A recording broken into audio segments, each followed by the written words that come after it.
Welcome back, ladies and gentlemen. We are entering the final stretch of the season previews. We've gone through six. We got two more to go in the next 2 days, and we're going to begin the final one with the AFC West. This is OC and TJ, a.k.a. the Collin O'Callahan Show. This is Collin O'Callahan. It's so great to have all of you here. Obviously, there are four teams that we got to get through, but first, there are a couple of quarterback moves that we got to discuss and break down and figure out how to evaluate them. So let me share my screen here real quickly. Boom. The first is that the Browns announced Joe Flacco as their starting quarterback for Week 1 when they play the Cincinnati Bengals. I'll be honest, no, I don't think anybody was surprised when this news got revealed, considering the fact that he hadn't played in the preseason, that Deshaun Watson was most likely going to miss all of this season due to that torn Achilles, or suffering torn Achilles in two separate stints over this past offseason. And to be quite honest, I mean, it's not saying much, but he's definitely the better option over the three quarterbacks that he was competing with, just considering that Kenny Pickett doesn't have a great track record, or not the best track record, really. Shedeur Sanders is still trying to work his way back from an oblique injury. They said he's going to try to play in the final preseason game, but he's, still trying to rehab from that. And then Dylan Gabriel, I know that he's nowhere near ready to be the starter. Showed promise on the opening drive against Philadelphia, but then afterwards it was just, kind of sluggish and kind of slow. And, he threw a pick six that allowed the Eagles to get right into the ball game. So honestly, when it comes to this news, nothing really too much to say about that. As for the other quarterback news, Anthony Richardson will not be starting in Week 1. The Indianapolis Colts have handed the keys to Daniel Jones. Wow, it actually happened. Daniel Jones is going to be starting for the Colts Week 1. So let me put this in proper perspective. A few years ago, 3 years ago, Anthony Richardson gets drafted by the Indianapolis Colts with the 4th overall pick.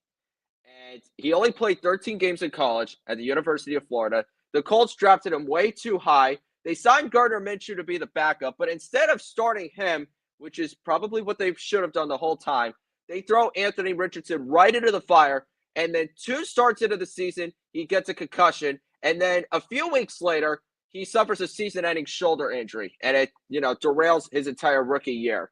The next season, it was really one of the most up and down seasons with a lot more downs.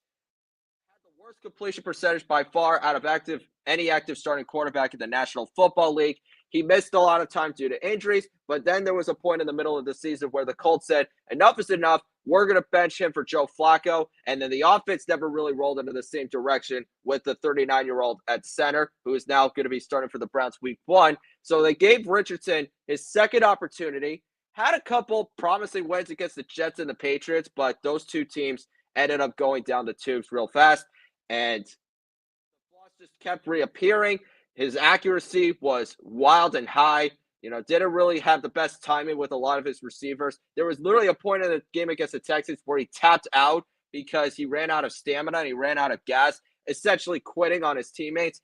And yeah, we can single-handedly blame Anthony Richardson for being in this position. But at the same time, this move right here falls heavily on general manager Chris Ballard and head coach Shane Steichen. And I talked about this a couple days ago when I was previewing the AFC South. But these two guys are on the hottest of seats. And I'm going to reiterate it. I've been consistent in this position, and I'm not going to waver from it. Chris Ballard, ever since Andrew Luck retired, his moves with the quarterback position have been absolutely horrendous. He had no contingency plan from the start, and ever since then, he's just been trotting out retreads and hoping that something sticks, and it's not just another fly on the wall. Jacoby Brissett didn't work out. Phillip Rivers made the playoffs, but got eliminated, and he ended up retiring. Carson Wentz completely fell apart down the stretch. Matt Ryan, washed up and cooked, had to retire the year after. Got benched multiple times in the season. Then they draft Richardson, gets hurt multiple times. Minshew takes over, shows a lot of promise, nearly make the playoffs, but they miss it by a drop. And then the following season, they go 8-9, and they miss the playoffs once again. And honestly, actually had a shot of making it if they didn't lose to the freaking Giants with Drew Lock, who had now won a game in maybe 2 months. It's unacceptable. And Shane Steichen, you were hired to help out with the quarterback development process. That's why you got the job in the dang first place. Because because of your track record with quarterbacks, more recently, before your time with Indianapolis, with Jalen Hurts and the Philadelphia Eagles. Everything has completely backfired for both of them. And listen, I know people on television are saying, yeah, though, this is definitely a slap in the face for Anthony Richardson. But at the same time, nobody is going to be void of blame for any of this. All of them are at fault for being in the situation that they're in right now. I think if you're Daniel Jones, you better make sure that you show promise and that you kind of revitalize your career. Because if you look at the offense around him, it is not a bad supporting cast to have. You have a solid offensive line. You got one of the best running backs at Jonathan Taylor. You got an outstanding receiving trio that's getting wasted year after year. You just drafted Tyler Warren with your first-round pick. And even if your defense still has too many patches and holes that they got to sift through, it's just you cannot afford to have a season where you have less than 5 wins because new owners are in charge. They're not entitled to anybody that's on their roster. They were all brought in before they even took over in the first place. So, and they're willing to eat up the money that's owed to Shane Steichen and to Chris Ballard because it doesn't go against the cap. And if you look at the Irsay's net worth, I think it's like $4 to $5 billion according to Forbes' estimation. They'll eat that. And once again, it doesn't go against their salary cap. So I'm actually very curious to see what happens week 1 against the Miami Dolphins, how Daniel Jones operates this offense. I'm personally hoping that they become one of the biggest surprise stories of the league just because I know Jones has skill and I know the pieces around him are good enough. But this is not good if you're the Indianapolis Colts right here. So you better show a lot of promise and you better show a lot of potential for the future, or else James Steichen and Chris Ballard are going to be gone like that. But having said all this, let's go to the AFC West previews. And I realized I didn't click on the links of the depth charts of each of these teams, so I definitely feel embarrassed about that. But it's whatever. All right, it's a YouTube show. It's not going to be that big of a deal. Let's move on to the Kansas City Chiefs, or let's start with the Kansas City Chiefs, I should say, who are coming off an epic beatdown in the Super Bowl against the Philadelphia Eagles. I would say that game ended the GOAT conversation, but why even say that when it should never have been started in the first place? But that's a different story for another day. I really don't have too much to say when it comes to the Kansas City Chiefs because the only two notable pieces that their offense really lost were DeAndre Hopkins and Joe Thuney. Everybody else from last year is coming back. Pacheco is trying to, return to full strength after suffering a fractured fibula. They brought back Kareem Hunt, got the second chance that he was searching for, and really fit back into this Andy Reid offense. The receiving core still has it's getting Rashee Rice back after missing a ton of last year to a torn ACL.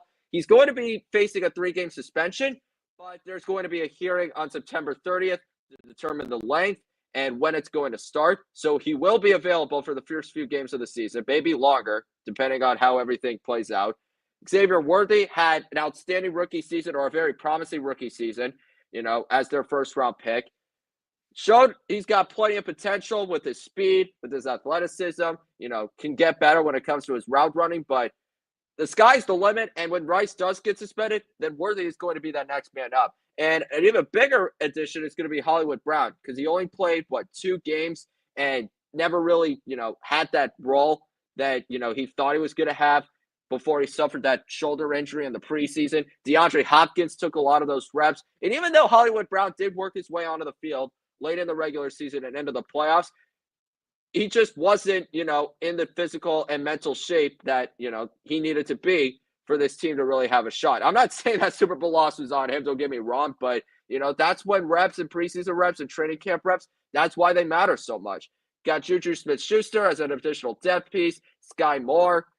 Hopefully he could, try to work his way back onto the depth chart. Even Tyquan Thornton, I'm actually kind of looking forward to seeing how he does, as a Patriots fan, because, when I saw that he got claimed by the Chiefs, I'm like, okay, he's going to go to a team that knows how to utilize him and knows what his strengths are, and they're going to do whatever they can to best suit them. Tight end room is very stacked. Obviously, arguably the greatest tight end of all time in Travis Kelce, but he's also coming off probably one of the worst seasons of his career. Only 823 receiving yards, 3 touchdowns, still Still fell a few catches short of 100, but definitely did not play up to the standard that, we're used to seeing from him. But they also have a reliable second tight end in Noah Gray, who can not only do well in run blocking, but he is becoming more of a focal point in the passing game than I ever could have anticipated. And Robert Tonyan is always good as a third-string tight end. I think it's good to keep him around because if you've watched him with Aaron Rodgers and even in some games with the Chicago Bears, he is definitely a reliable pass catcher that, you want to have in this offense. And you got Carson Steele at fullback. When it comes to him taking handoffs, still leaves a lot to be desired because he definitely has some ball security issues, but definitely showed that he's a reliable fullback in this offense when you need him to block and when you need to shore up the run game and make sure he holds his own in the pass game. Offensive line, like I said, they lost Joe Thuney, so that means they're going to have a new starting left tackle. It's going to be the first-round pick, Josh Simmons, out of Ohio State. And that was their biggest weakness on the whole offense overall because that was just a rotating carousel. And they finally figured out, okay, Kingsley Suamataia, their second-round pick, didn't show that, he was worthy of being a tackle, so they doghoused him. Wanya Morris, kind of the same deal, really struggled. DJ Humphries got hurt, and they were at the point where they literally had Joe Thuney move over to that side and have the now left guard, Meg Caliendo, take over as the starter, and he did pretty well in his first full year as a starter. So Josh Simmons at the left tackle. You got Caliendo to his right side. And when it comes to the right side of the line, Humphrey and Trey Smith, still the best center in football, still the best right guard in football. Just got paid a huge extension. The right tackle, I want to see what's going to happen between these two teams because Jawan Taylor is probably the biggest liability, not so much for his blocking numbers, but the amount of penalties that he's committed since he's been in Kansas City. So that's why they signed Jalen Moore to a 3-year deal to give him a little competition. And the reason why I bring it up is because Jawan Taylor was guaranteed a whole lot of money, and Jalen Moore, he's on a slightly less expensive contract. But if you're that guy, and if you were supposed to be the person that was going to solidify that side of the line, then you cannot let somebody else that, had a few good games in backup duty take your starting job.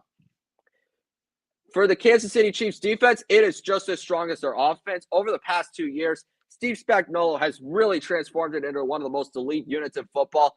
They definitely had, a few drop-offs in a couple of categories this season, but at the same time, they were still, they still gave up the fourth fewest points in football. So they bent, but they still did not break, and they were still, one of the best defenses in the league. Surprisingly, though, their pass rush did not put up the godly numbers that, I was really hoping for. 18th in sacks, unsurprisingly 5th in blitz percentage, but also 18th in pressure percentage. Still got Chris Jones and George Karlaftis and Michael Dana. Unfortunately, they just lost Felix Anudike-Uzomah due to a hamstring injury for the entire season. So you still can't even figure out what you have in the first-round pick that you drafted a couple years ago. Mike Pennell will shore up the defensive tackle spot. Omenahu and Tillery will be there as defensive pieces or as defensive depth pieces. So the front four is still intact, and you still have one of the deepest linebacking rooms in the league with Nick Bolton and Drew Tranquill and Leo Chanel. The secondary is what I want to keep an eye on because a lot of their drafted and homegrown players are finally going to get an opportunity to be the guys because you don't have a lot of veteran presences anymore. Justin Reed, he left at free agency, signed with the New Orleans Saints on a 3-year deal, so Brian Cook and Shamari Connor are going to be the two starting safeties. Cook is coming off a pretty decent season, 78.8 passer rating with 2 interceptions, but Shamari Connor at 103 passer rating allowed with 2 picks and 9 starts. So he's going to need to have a better season to make sure that he's worthy of being a starter. As for the corner room, nothing to really worry about too much because Trent McDuffie proved that he is capable of being a number 1 corner. 2 picks, 11 passes defended, an 82.9 passer rating allowed. Jalen Watson only played 6 games, so he's hoping to have a fully healthy season. And they signed Christian Fulton, who's not coming off a bad year with the Los Angeles Chargers last year. Wasn't really so much the Waldo that he was in Tennessee. So I think, I'm not expecting them to be like a top 5 unit, but I definitely think they're worthy of being an above average unit because over the past 2 years, it has probably been the biggest reason why they've been, in that Super Bowl window. And that is saying a lot considering that they have Patrick Mahomes as their quarterback. So let's go to the tier list and place the Kansas City Chiefs in the legit contenders category. I don't think this one's, I don't think this one is, too surprising. They're the standard. They're the team that you have to go through every time in order to win a championship. And here's one more important reason why I have them in this category. Patrick Mahomes is 4-1 against Lamar Jackson all time. In the playoffs, he's 4-0 against Josh Allen. And then all time, he's 2-3 against Joe Burrow. So he has proven to play at his best and beat them at his very best. The top 3 quarterbacks in the National Football League, Josh Allen, Lamar Jackson, Joe Burrow, have all been viewed as the biggest threats to Patrick Mahomes as to, whether or not he's the best quarterback in football. And Patrick Mahomes, time and time again, has said, there are levels to greatness. So unless you go through that guy, unless you beat him, then you haven't really done too much when it comes to enhancing your legacy. Justin Herbert is another good example because as much as we want to hail him as a top 10 quarterback, how he's got so much talent for the position, I'm going to be quite honest, I don't have him in my top 10. And there's one big reason why. What the heck has he even accomplished since his rookie season? Not a whole lot. I know that he's got the tangibles for the position, that he's well-loved in the locker room, that he's definitely been the face of the franchise that the team needed when Phillip Rivers retired. So I'm not trying to dump on him as a player, but it is results-based business. And when you look at his playoff resume, it is absolutely horrendous. His first appearance in the playoffs was in 2023 against the Jacksonville Jaguars. No, I'm sorry. It was the 2022 season, but it was January of 2023. But the point is, you're up 27-0 against the Jacksonville Jaguars in the wild card round. And while that defense did fall apart in the most humiliating way possible, that offense only scored 3 points. And it was a huge reason why that choke job took place the way it did. Just last year, you played in your second playoff game ever, and you were favored to beat the Houston Texans with C.J. Stroud and Will Anderson and Nico Collins, D'Amico Ryans, Joe Mixon, all those guys. You throw 4 picks and you get blown out 32-12. That's what we're expecting out of a top 10 quarterback. So this is a huge year for Justin Herbert. And before that playoff game, I'll give Jim Harbaugh credit for this because he is a hell of a coach. He did not put so much pressure on Justin Herbert the way that Anthony Lynn and Brandon Staley did before. Last season, Justin Herbert in the regular season threw 23 touchdowns and just 3 interceptions. Again, coming off that huge dud against the Texans in the wild card, but they ran the ball a lot more. Their defense was insanely better, and Justin Herbert didn't have to carry this team the way he was forced to in years past. But I want to see the year where, not only does he not have to carry so much of the load on offense, but I want to see the numbers get better, and especially when it comes to the postseason, because he's too talented of a quarterback to just go home in the first round every single year. The running game is going to look a little bit different because they let J.K. Dobbins and Gus Edwards walk in free agency, but not only did they sign Najee Harris, who's a constant 1,000-yard back since he's been in the National Football League, but they also drafted Amarian Hampton in the first round. So you've got a legitimate running back tandem, and it just ensures that they're still going to run the ball as much as possible. The passing game is one where I really want to see, take a bigger leap, especially, with Vlad McConkey coming off an outstanding rookie year, over 1,100 yards. Quentin Johnson set career highs in all 3 categories when it comes to catches, yards, and touchdowns, but the drops were still a big issue. So that's why they signed Keenan Allen and why they drafted Trey Harris in the second round, because the Chargers are trying to figure out, okay, who's going to step up and be that second option, and who's going to be the other guys behind them, behind McConkey and the second option. Tight end room is not so great, but I've always liked Tyler Conklin. Will Dissly has proven to play well at a pretty solid level, not an elite level, but, at a pretty good one. But what I really want to see is how this offensive line is going to look without Rashawn Slater. Suffered a torn patellar tendon, which means he's out for the season. They moved Joe Alt to left tackle. They're going to have Trey Pipkins play right. And they signed Mekhi Becton in free agency. So now you just got to see, all right, we got to see Zion Johnson improve, and Bradley Bozeman needs to make sure that he does not become a liability on this front 5. So they're already going through the motions offensively, but I think if Justin Herbert just continues to excel his play, and if the passing game really takes off at a different level that we haven't seen in quite a while, then I think the Chargers are going to be a surefire playoff contender, especially if their defense picks up where they left off last year. It was outstanding considering that they were an absolute garbage heap with Brandon Staley and even with Anthony Lynn as their head coach. They allowed the fewest points in the league. They were number 1 in the red zone. They were 5th on third down, and the only negative category was that they were 11th in yards. Well, the only negative overall general category, I should say. The pass rush is a pretty starless one, but they brought back Khalil Mack. They still have Bud Dupree. Their emerging stud in Tuli Tuipulotu is coming off an 8.5 sack season and 9 sacks. But it's also a front four where, I don't see a whole lot of depth.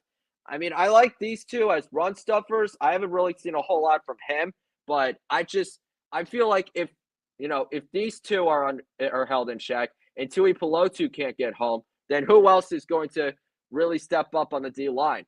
And that's going to be an even bigger issue for the second level because the run defense was definitely their biggest flaw. They were 27th in yards per carry and 14th in yards per game. And this is with Dan Henley, their emerging linebacker, having 147 tackles, along with Denzel Perryman being back in the fold. So a lot of younger players and a lot of inexperienced guys are really going to have to step up here. In the secondary, Tarheeb Steele more than deserved to be your starting cornerback this year because he had 4 interceptions, and this is with Asante Samuel Jr. being out for a huge chunk of the season. I think, let me look at my stats right here.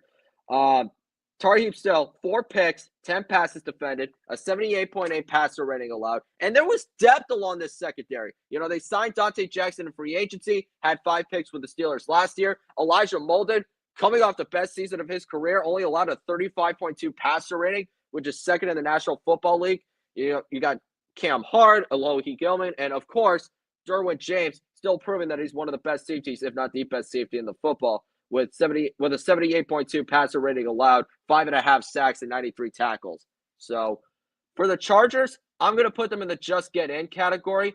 But at the same time, I think they're always going to play second fiddle to the Kansas City Chiefs until they finally prove that they have what it takes to take over the division. We know that Justin Herbert, whenever he and Patrick Mahomes get into battles with one another, that it always comes down to the wire, that they're going to maximize their games to the best, and they're going to be the single reason why they're in these games.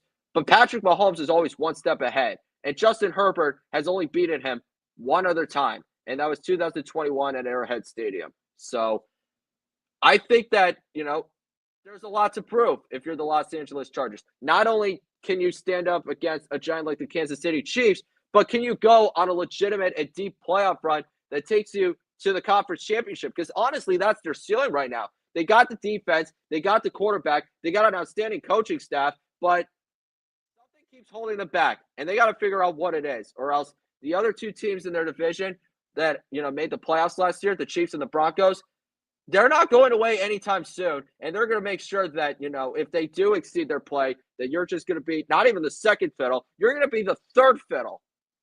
And Denver is definitely a team that you do not want to underestimate as long as Sean Payton is their head coach. Last year, it looked like they were going to be the worst team in the AFC after 2 weeks, but the defense took over, and the offense slowly got better as the weeks passed on, and all of a sudden, they're 10-7, and they're playing as the 7th seed in the AFC. Even if they didn't have enough to beat the Buffalo Bills, there's finally hope in Mile High because they finally have a quarterback that can take them to the promised land. They got the defense that, was one of the best in football last year, and they got a coach that's incredibly experienced, that knows how to get the best out of his players and knows how to develop them in the right direction. So just like the Chargers, it's kind of a starless offense, but it's got a good group of guys. I think the running game is going to be the biggest X factor as to how the Broncos offense succeeds, except for Bo Nix, because last year it was not their biggest strength. Javonte Williams couldn't really bounce back from, the injuries that he suffered. Jaleel McLaughlin, he's okay, but he's not really great. And the same could be said for guys like Audrey Estime. I mean, Tyler Beatty, he suffered a serious neck injury against the New York Jets in week 4. So you didn't really get to see a whole lot from him. So that's why they signed J.K. Dobbins in free agency and why they drafted R.J. Harvey with their second-round pick. I don't know how that's going to work. I'm hoping that, we see improvement because the minute they could start running the ball, then I think this passing game could truly open up. And with Sean Payton calling the plays, it was actually pretty remarkable with how well, that passing game was able to flow and how it was able to flourish last year. Bo Nix threw 29 touchdowns and 12 interceptions. And if you look at the receivers, the only one that really stands out to you is Courtland Sutton. He finally has a quarterback that's throwing him the football, or a good quarterback that's throwing him the ball. And because he's shown you that he could be a number one option on any single football team in the league. He just needed to be in the right situation at the right time. Coming off a 1,000-yard season with 8 touchdowns, the other notable name that you can see on this list is Evan Ingram, but he's coming off an injury-riddled season where he only played 9 games. But 2 years ago, he totaled 963 yards. So if he could bounce back to, 80% of what he was, then he could definitely be the security blanket that Bo Nix will surely rely upon, because the tight end room was not so strong last year as well. Marvin Mims, coming off an outstanding season, made the first-team All-Pro as a kick returner, but also had 6 receiving touchdowns along with 500 receiving yards. Devon Bailey showing that he could definitely be a second option. Troy Franklin trying to have a better year, trying to, establish a true, genuine connection with his former college teammate in Bo Nix. And the offensive line is definitely their bedrock, because they allowed the second fewest sacks in the league at just 24. And it really, after, the ups and downs that they've gone through over the last few years, it really took off in a completely different way. And this front five, is one of the most solid lines in the league, with Garrett Bowles, Mike McGlinchey, Ben Powers, Quinn Miners, Luke Wanenberg. I mean, Sean Payton knows how to develop his O-line. And that, it's, as long as he's the head coach, this is not going to be the biggest thing that he's got to fix, as long as he's the head coach of this football team. But I think the biggest reason why the Broncos, actually, I know the biggest reason why the Broncos had the turnaround that they did was because of their lethal, explosive, and elite defense that has so many feisty playmakers in all 3 levels. 3rd in points allowed, 7th in yards, 11th on 3rd down, 3rd in the red zone. They led the league in sacks last year with the 3rd highest pressure percentage. And the biggest reason why? Nick Bonito, first-team All-Pro, 13.5 sacks, 24 quarterback hits, 16 tackles for loss. Zach Allen just got paid a huge contract, a deserving contract, after totaling the most quarterback hits in the league with 40, along with 8.5 sacks. Jonathan Cooper, 10.5 sacks, 20 quarterback hits. John Franklin Myers, 7 sacks, 18 quarterback hits. Outstanding against the run, 2nd in yards per carry, 3rd in rush yards per game. They did lose Cody Barton, but there's a big reason why you got DJ Jones plugging up the middle. They signed Dre Greenlaw in free agency, and you're getting Alex Singleton back from injury, after only playing a few games last year, who was a 100-plus tackler just a couple years ago. So that's not going to be a big issue by any means. And the secondary is my favorite part, because it's got the reigning defensive player of the year in Patrick Surtain II. A 59 passer rating allowed with 4 picks. You got Jaquan McMillan in the slot. They drafted Jahdae Barron in the 1st round to be that complement and play on the outside. You got an outstanding safety tandem of Brandon Jones and Talanoa Hufanga coming over for free agency. And you have Rylan Moss, who's an outstanding depth piece. So this defense is definitely going to be the biggest reason why the Broncos are going to be the biggest threat to the Kansas City Chiefs this year. But having said all of this, I'm going to put them in the just-in category, because I think it's too early to say that they're going to easily overtake the Kansas City Chiefs in the AFC West. I think that not only does the defense show that they're not going to take a few steps back from last year, but this offense really needs to keep flowing in the right direction. They need to take higher steps up rather than have a few setbacks. So everything needs to, pan out at the right level. And the only way that they can is if, Bo Nix continues to improve, continues to get better, continues to be the reason why they're winning football games, not just being along there for the ride or, winning in spite of him. So, as for the Las Vegas Raiders, the last team on our list, Pete Carroll and Geno Smith are back together. And to be quite honest, I can see this team as the Seattle Seahawks of the AFC West. Because if you look at this roster, top to bottom, I don't see how it was any different than their last year together in 2023. Don't get me wrong, Geno Smith is a capable starting quarterback. He has completely revitalized his career from being an absolute bust to, a worthy starting quarterback in the National Football League. But if you really look at his time with the Seattle Seahawks, it was just above average at best and mediocre overall. The first year they made the playoffs. Nobody expected that. He got comeback player of the year, rightfully so. but they got demolished in the wild card by the San Francisco 49ers. The next year, they missed the playoffs. And the following year, his final year, they go 10-7, and they still fall short of the playoff picture. So I understand that they have promising pieces. There's a reason why they drafted Ashton Janney with the 6th overall pick, because their running game was absolutely atrocious. They were dead last in yards per carry and rush yards per game. But not only did you draft Ashton Janney, but you signed Raheem Mostert as an additional depth piece, and you kept a couple of your developmental players in Sincere McCormick and Zamir White to give that running back room some depth. So if Ashton Janney can, have an explosive rookie season, then this offense could really take off, especially when you have a generational tight end at Brock Bowers and a solid number 1 option in Jacoby Myers. You got a deep threat in Dre Tucker. You drafted Jack Beck in the 3rd round, or in the 2nd round, I should say, to give that wide receiver room some more, continuity and some more depth and fluidity. So, and you also drafted Dante Thornton, as a late round pick. So you're really hoping this is an offense that you hope can really take their games to the next level, but you really don't know what you're going to expect right now. Same thing goes for the offensive line, because listen, I like Colton Miller. He's a pretty good left tackle, and I'm happy that the Raiders extended him, but he's not Andrew Thomas. He's not Trent Williams. He's not one of those elite blindside blockers. He's a good left tackle, but he's not a great one.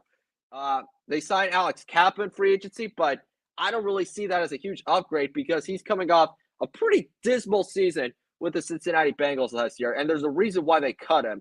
So Jackson Powers-Johnson coming off a pretty good rookie season, and then you've got Dylan Parham and DJ Glaze. So the offensive line hasn't changed last year, and that's not necessarily a great thing considering that they allowed 50 sacks, and Geno Smith is not exactly the type of quarterback that is going to, get rid of the football quickly, and more importantly, he's not the type of guy that, is in the pocket and is only going to get sacked 30 to 35 times a season. He's definitely the guy that, is going to get hit 40 or 45 or 50, somewhere in that range. So I don't really see this as a huge upgrade at all whatsoever.